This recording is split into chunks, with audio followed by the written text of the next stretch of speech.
8 years in prison, I come home and get married, and I ain't know I was a hoe. This is the psychological mind state of an inmate in prison. When you're incarcerated and somebody is doing something for you and giving you everything that nobody else is doing and coming to see you and putting money on your books and answering them phone calls and preparing a life for you, you go into a mind state where you believe that you are actually in love with a person. So when I came home, I really thought I was in love. Now, what I did was I cheated, I lied, I was a natural narcissist. I didn't know why I cheated half of the time. Sometimes I would cheat and just be like, God damn, bro, the fuck? You got everything you need at home, but you still doing it. But when motherfuckers was giving me money and taking care of me, I felt as though that was love. I never really knew what it felt like to be in love. I never cared about if I wanted to be in love. I just went off of a temporary emotion. And that's what a lot of us inmates do.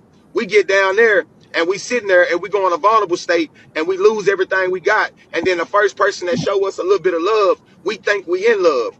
That's not being in love. You're supposed to be in love when you love someone unconditionally. And that's not where I was at with it. So I'm cheating like a motherfucker on my wife, man. She's steady forgiving me, steady forgiving me. And I end up going back to the house, man, over and over and over so many goddamn times, man, until I drove that woman crazy. You know what I'm saying? And she just kept believing in me because she felt like, man, he gonna change one day. One day he gonna get his shit together.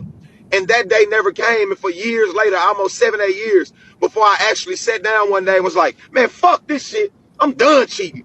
I'm done doing this. I'm done doing that. I had to get my shit together. So this next video I'm gonna give y'all, I'm finna tell y'all why inmates do certain type of things, why they get your name tatted, why they want you around their kids, why they want you to goddamn. Well, first of all, my question would be, is this reserved strictly for inmates to get in a marriage with a woman and then decide that, hey, I want to cheat, even though I have everything I need at home? Welcome to the pressure cooker. You know, and sometimes you scare me because we think alike.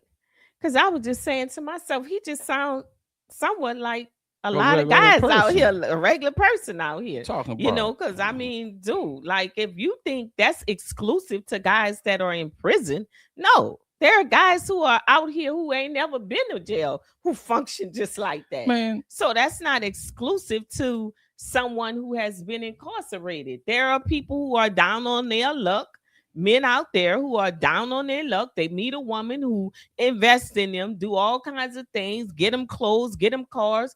They marry her, be with her, but have no love for her, and they cheat on her. That is like the basic sob story that you hear all the time from a lot of women. So what is he talking about? But I get where he trying to say is that um you know, when you're in that state of mind, like when you're locked away from the world and society, and there's a person that reach out and gives you a helping hand, you feel like you owe them. You owe them. You know, you're dedicated to them, you loyal to them. So it's not really, your emotions are not really based off of love, they're based off of survival. And so you feel like when you get out you owe them something, but then when you get out you really not into that person. Like you said, that attraction is not there. The things that you want to spend the rest of your life with somebody, it's not there. But although in his case, he said she was everything he needed. So I don't know. man, that's just like somebody. Let's just think about it. If you was on an island Mm-hmm. and all they ever did was bring you sugar water, Mm-hmm.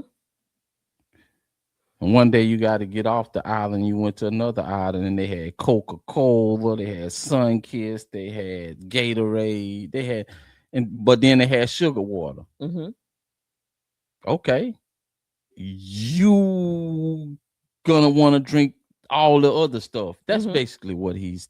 Man, you've been locked up. This Mm-hmm. woman was the only person doing something for you. Now Mm-hmm. you're out on your feet, and now amongst a variety of women, and Mm-hmm. you just act like a kid In the candy in a store. candy store. That's Mm-hmm. basically what it ain't got nothing to do with no inmate. Mm-hmm. Well, It do a little bit. Mhm. Yeah, it do.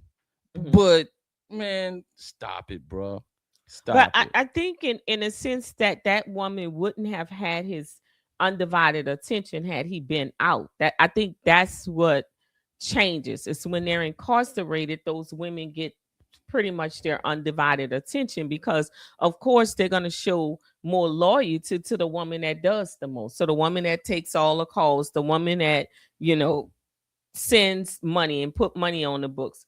That's the woman. It may be other women that know him and know he can reach out to him, but those women may not do the thing that that one particular woman is going to do. So because she's there, his bond to the outside world, I Mhm. think he feels a little bit more loyal to her. So the competition ain't the same.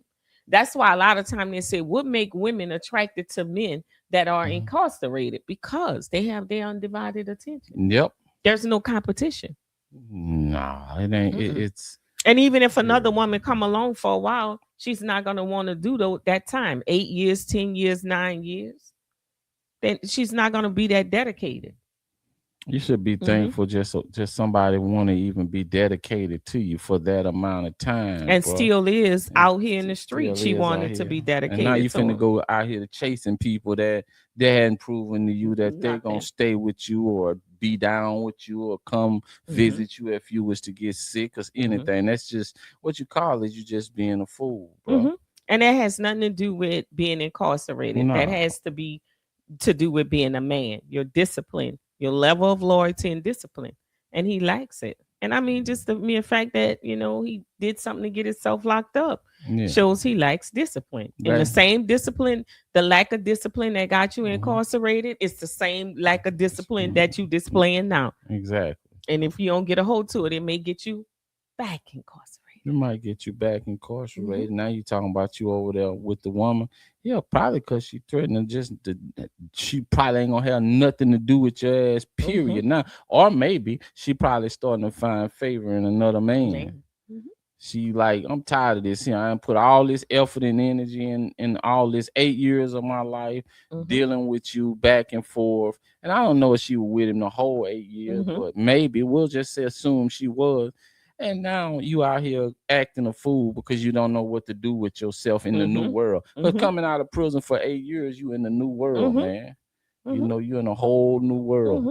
And now you know you shit, you probably down at Walmart just looking at women and And different things somebody like that that. kept you, Yeah. fed you, got you looking good, made a life for you by your own missions. Mm-hmm. She made you look good. Now you get out and you probably driving her car, Mm-hmm. and now they looking at you and you wanna. But you gotta remember, where were these women when I needed them? That's it.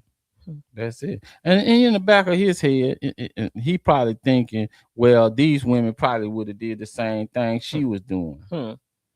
That's He probably know what he better. thinking. He He know probably better. thinking, well, because that's a lot of time with people, you know, they miss, you know, they overrate themselves Hmm. and so to speak, you know, they misinterpret things. Um, a better word would be they overestimate Mm-hmm. things. So, you know, you thinking like, it's just like a dude get a fine woman. Mm-hmm. He get a fine woman, boy. He think he can get all the women in the world, but when that fine woman gone, he can't. Can't get Nigga none. can't get nothing. Cause Mm-hmm. everything. Hey man, your level of women have fell off. Next Mm-hmm. time we see it, we don't see it with no bad brow no more. Man, Mm-hmm. they say, hey, bro, you done fell off, dog. Mm-hmm. You done fell off, man. You look like you. No, she Mm-hmm. ain't what.